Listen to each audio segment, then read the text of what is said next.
Hey YouTube friends, thanks for stopping by the channel. Today I'm going to tell you guys about my trip to Thousand Islands in upstate New York. Took a break from mountain biking in Pennsylvania, headed over to Thousand Islands. Can't wait to tell you about it, can't wait to show you. Let's get into it.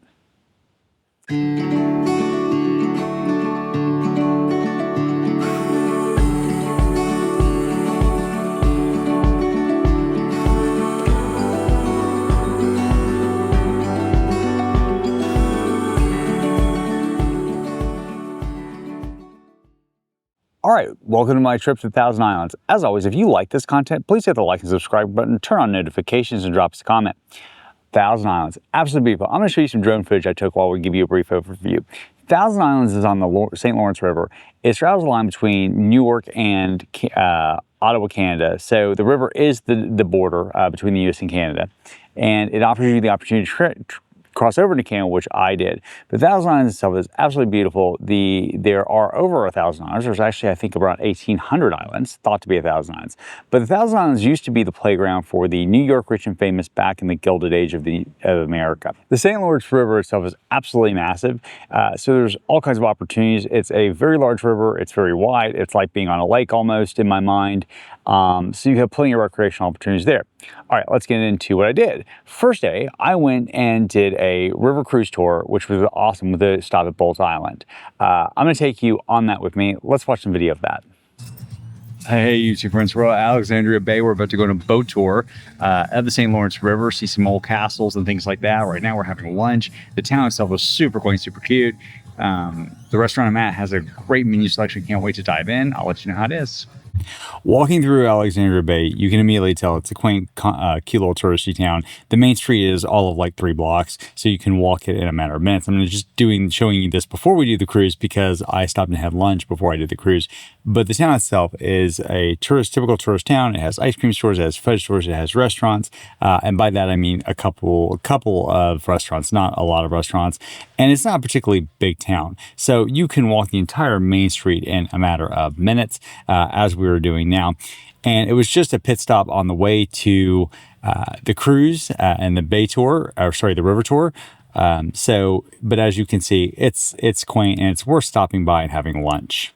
All right, let's get to the tour. So super stoked. We're doing a tour of Thousand Islands and gonna go see Boldt Castle, among other things. Can't wait. The river cruise we took was a 3-hour tour. It included a tour of Millionaire's Row. They gave you a lot of commentary with cheesy jokes, the typical cheesy jokes you get during tourist type things. But overall, it was a good cruise. I enjoyed seeing the tour of homes. I enjoyed kind of hearing the history of the area and feeling I was a part of old, wealthy New York society. So as we continue our river tour, pushing one of the bridges that spans the U.S.-Canadian border, I'll show you guys that. Is, as you can see in front of the boat. So that is the bridge one of the bridges between the United States and Canada. Other than that, you can see the shoreline. That's the Canadian shoreline, with some absolutely beautiful houses on parts of it. A lot of them are shaded by trees by government regulation about building in trees. One of the highlights of the boat tour was stopping and touring Boldt Castle. I absolutely loved Boldt Castle. Thought Boldt Castle was amazing and awesome. And what I really liked about Boldt Castle is there's a history to it. Boldt Castle was originally started by the man who owned the Waldorf in New York City. His lovely wife died at a young age, and he lost interest in the project while he was building it. So he actually never completed Boldt Castle. It fell into complete disarray. He just basically abandoned it. And it was eventually, I guess, bought by either Preservation Society or State of New York, I'm not real clear, about 30 years ago, and they started the restoration. The restoration is still not complete. It's kind of fun because my aunt and uncle, who had been coming here for over 30 years, have walked step by step from when they first opened Boldt Castle and was full of graffiti and was completely vandalized to where it is today, which is the video I'm going to show you now. Let's go over to our Boldt Castle. Peter. This structure is actually the only building on the island that was lived in by the Boldt family. This is our view of Boldt Castle. Living quarters during the construction of the castle itself. Because you can come in the morning, bring your picnic stuff.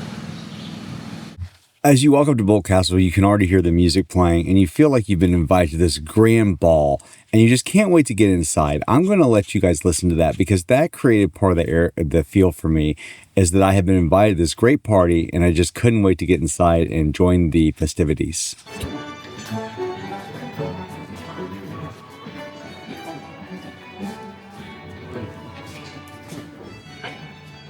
I hope you guys could feel the feeling I felt when I walked in of being invited to this lush party back in the Gilded Age of America. The restoration itself, as you can see, is very, very well done. It's painstakingly well done, and the bedrooms are beautiful and gives you an appreciation for what it must have felt like to live back then. So I hope that you'll do the river tour, and I hope specifically that you'll go to Boldt Castle, because I think it's well worth your time to do. All right, one of the cool things about being at the Thousand Islands is that you are on the Canadian border, which if you do the river cruise, you're actually going to cross into Canada and back in the United States multiple times. But what we did was we're actually going 2 days into Canada, but I'm going to show you one. So the drive itself into Canada is about an hour and a half.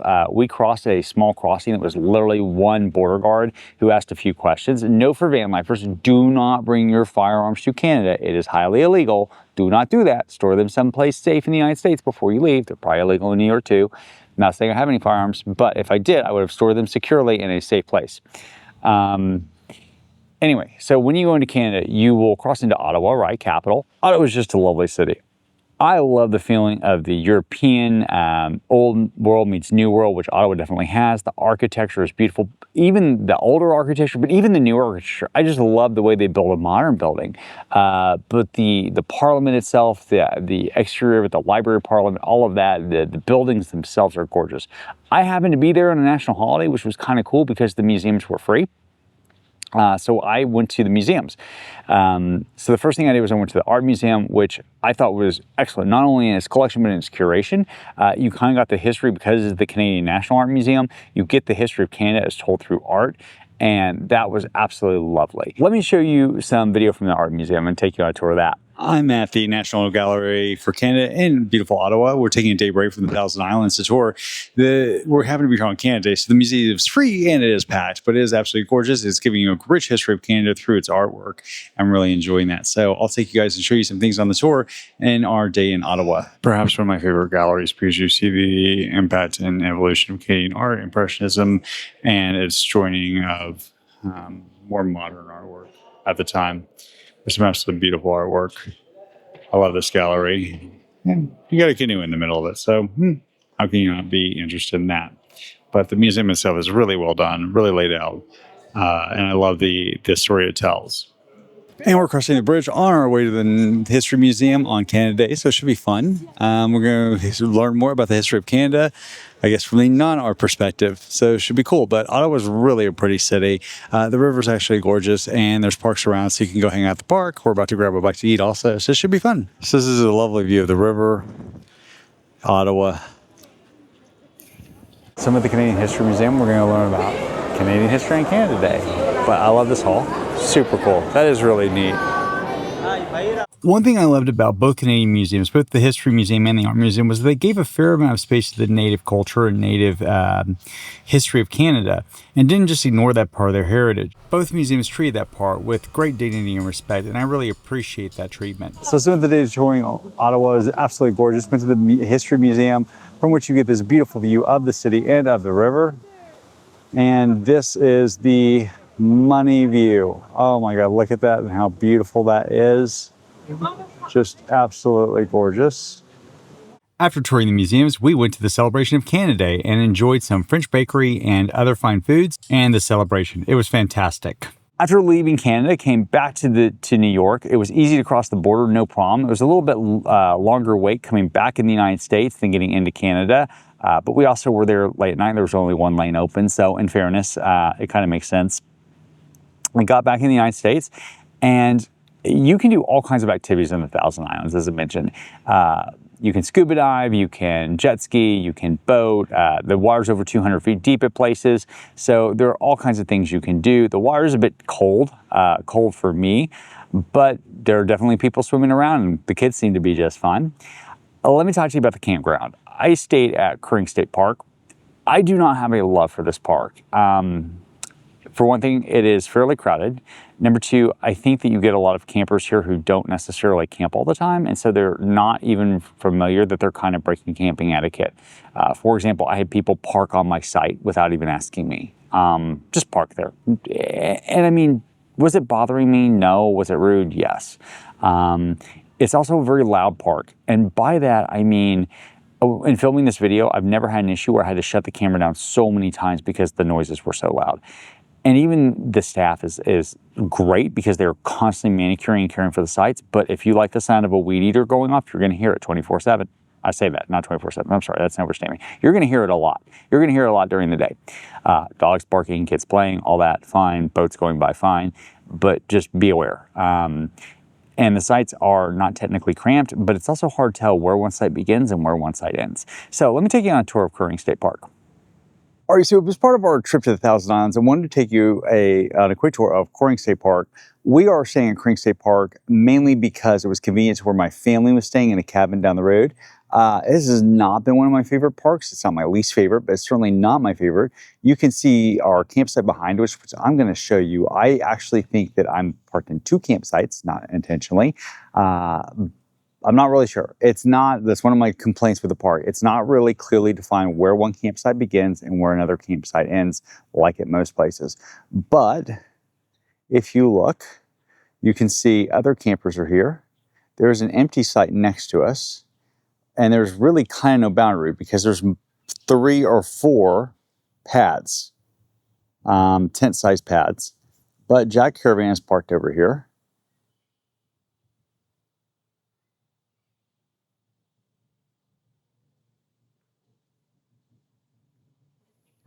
So I'm going to take you for a walk around the park and show you some of the things I do like about it. So the campsites some have water views. For example, here is a tent campsite with a beautiful view of the St. Lawrence River. You can see other campsites here. They also have similar views. Somebody got a trailer way down there and backed a trailer down there, which I'm not sure how they would feel about. But you have water views from these campsites, which is really rather lovely. I'm obviously not going to walk over on their campsite, but you can check out the water view from there. As you can probably see, a lot of the sites are fairly close together. I think a lot of these people are vacationing together, so I don't think they're actually cramming each other as much as it looks. One of the nice things I found about this park is twofold. One, there's a laundry facility in park right by my particular campsite. So I'm going to show you that real quick. It's got washer dryers in it. They appear to be fairly new and fairly modern. So there are your washer dryers. It is $4 per load. Asks you to use high efficiency detergent. And dryers are $1 for 15 minutes and 25 cents for each additional 5 minutes. It does not appear that they accept credit cards, and there are no change machines, so you better bring some quarters. But the laundry facility is quite nice. It's right across from the campground, right across from the park, where you kids can play. And the other thing I like about this park is each restroom and shower is individual. And so when you go into the shower, let's just make sure we're not about to film somebody. Yep. When you go into the shower, you have a bathroom, and they have been fairly clean. And then you have the shower next to it. But the nice thing is that it is an individualized unit. So you have tons of privacy. This building has 6 of them. The one thing I will say is this whole push button shower system really is unpleasant because it is very hard to push the button and shower at the same time, which I'm about to do, but it is not easy.